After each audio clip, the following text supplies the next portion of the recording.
छात्र एवं छात्राओं, आज का विषय है रघुवीर सहाय और विनोद कुमार शुक्ल से संबद्ध वस्तुनिष्ठ प्रश्नोत्तर।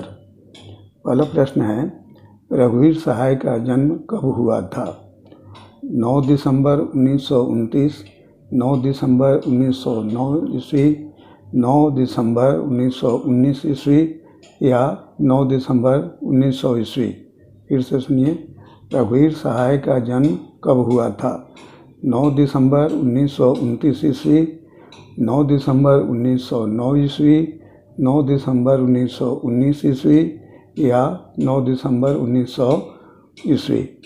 सही उत्तर है 9 दिसंबर 1929 ईस्वी। अगला प्रश्न, रघुवीर सहाय का जन्म कहाँ हुआ था? लखनऊ, इलाहाबाद, कानपुर या आगरा। फिर से सुनिए, रघुवीर सहाय का जन्म कहाँ हुआ था? लखनऊ, इलाहाबाद, कानपुर या आगरा। सही उत्तर है लखनऊ। अगला प्रश्न, रघुवीर सहाय किस अखबार के संपादक थे? Hindustan times, Navbharat times, times of India या जनसत्ता। फिर से सुनिए, रघुवीर सहाय किस अखबार के संपादक थे? Hindustan times, Navbharat times, times of India या जनसत्ता। सही उत्तर है नवभारत टाइम्स। अगला प्रश्न, रघुवीर सहाय की कविता का शीर्षक क्या है? जन जन का चेहरा एक, अधिनायक, गांव का घर या पुत्र वियोग। फिर से सुनिए, रघुवीर सहाय की कविता का शीर्षक क्या है? जन जन का चेहरा एक, अधिनायक, गांव का घर या पुत्र वियोग। सही उत्तर है अधिनायक। अगला प्रश्न, हरचरना कौन है? एक ड्राइवर, एक चरवाहा, एक आम आदमी या एक चोर। इसे सुनिए, हरचरना कौन है? एक ड्राइवर, एक चरवाहा, एक आम आदमी या एक चोर। सही उत्तर है एक आम आदमी। अधिनायक कौन है? अगला प्रश्न है, अधिनायक कौन है? विपक्षी दल, सरकारी सेवक, सत्ताधारी वर्ग, इनमें से कोई नहीं। फिर से सुनिए, अधिनायक कौन है? विपक्षी दल, सरकारी सेवक, सत्ताधारी वर्ग या इनमें से कोई नहीं। सही उत्तर है सत्ताधारी वर्ग। अगला प्रश्न, अधिनायक कविता का केंद्रीय भाव क्या है? समकालीन सामाजिक व्यवस्था पर व्यंग, समकालीन राजनीति पर व्यंग, समकालीन धार्मिक व्यवस्था पर व्यंग, समकालीन आर्थिक व्यवस्था पर व्यंग। फिर से सुनिए, अधिनायक कविता का केंद्रीय भाव क्या है? समकालीन सामाजिक व्यवस्था पर व्यंग, समकालीन राजनीति पर व्यंग, समकालीन धार्मिक व्यवस्था पर व्यंग या समकालीन आर्थिक व्यवस्था पर व्यंग। सही उत्तर है समकालीन राजनीति पर व्यंग। अगला प्रश्न, इनमें से कौन सी पुस्तक रघुवीर सहाय की नहीं है? आत्महत्या के विरुद्ध, चांद का मुंह टेढ़ा है, लोग भूल गए हैं या कुछ पत्ते कुछ चिट्ठियाँ।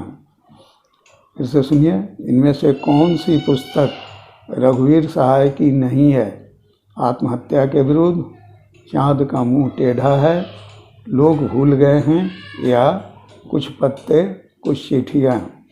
सही उत्तर है चांद का मुंह टेढ़ा है। अगला प्रश्न, किस रचना के लिए रघुवीर सहाय को साहित्य अकादमी पुरस्कार मिला? सीढ़ियों पर धूप में, जल्दी जल्दी हंसो, दिल्ली मेरा प्रदेश, लोग भूल गए हैं। फिर से सुनिए, किस रचना के लिए रघुवीर सहाय को साहित्य अकादमी पुरस्कार मिला? सीढ़ियों पर धूप में, जल्दी जल्दी हंसो, दिल्ली मेरा प्रदेश या लोग भूल गए हैं। सही उत्तर है लोग भूल गए हैं। अगला प्रश्न, रघुवीर सहाय किस काल के कवि हैं? आदिकाल, भक्तिकाल, रीतिकाल या आधुनिक काल। इसे सुनिए, रघुवीर सहाय किस काल के कवि हैं?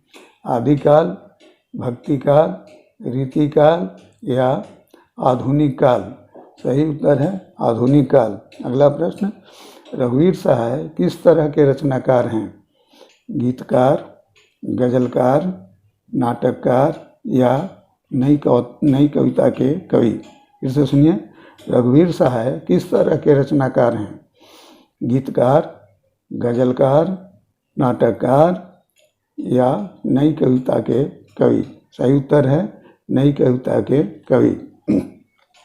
अगला प्रश्न, विनोद कुमार शुक्ल का जन्म कब हुआ था? 1 जनवरी 1937 ईस्वी, 1 जनवरी 1927 ईस्वी, 1 जनवरी 1917 ईस्वी, 1 जनवरी 1907 ईस्वी? फिर से सुनिए, विनोद कुमार शुक्ल का जन्म कब हुआ था? 1 जनवरी 1937 ईस्वी, 1 जनवरी 1927 ईस्वी, 1 जनवरी 1917 ईस्वी या 1 जनवरी 1907 ईस्वी? सही उत्तर है 1 जनवरी 1937 ईस्वी। अगला प्रश्न, विनोद कुमार शुक्ल का जन्म कहाँ हुआ था? राजनांदगांव, रायपुर, भिलाई या महासमुंद? फिर से सुनिए, विनोद कुमार शुक्ल का जन्म कहाँ हुआ था? राजनांदगांव, रायपुर, भिलाई या महासमुंद? सही उत्तर है राजनांदगांव। अगला प्रश्न, विनोद कुमार शुक्ल की कविता का शीर्षक क्या है?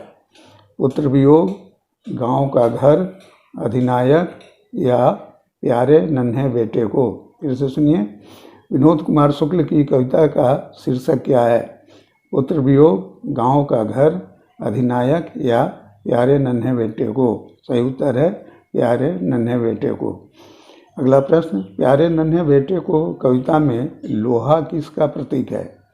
बंदूक का, मशीन का, कर्म का या धर्म का? फिर से सुनिए, प्यारे नन्हे बेटे को कविता में लोहा किसका प्रतीक है? बंदूक का, मशीन का, कर्म का या धर्म का? सही उत्तर है कर्म का। अगला प्रश्न, प्यारे नन्हे बेटे को कविता किस शैली में लिखी गई है? वार्तालाप शैली में, व्यंग्यात्मक शैली में, प्रतीकात्मक शैली में या विवेचनात्मक शैली में? फिर से सुनिए, प्यारे नन्हे बेटे को कविता किस शैली में लिखी गई है? वार्तालाप शैली में, व्यंग्यात्मक शैली में, प्रतीकात्मक शैली में या विवेचनात्मक शैली में? सही उत्तर है वार्तालाप शैली में। अगला प्रश्न, विनोद कुमार शुक्ल किस काल के कवि हैं? भारतेंदु काल, द्विवेदी काल, छायावादोत्तर काल, स्वातंत्र्योत्तर काल? फिर से सुनिए, विनोद कुमार शुक्ल किस काल के कवि हैं? भारतेंदु काल, द्विवेदी काल, छायावादोत्तर काल या स्वातंत्र्योत्तर काल? सही उत्तर है स्वातंत्र्योत्तर काल।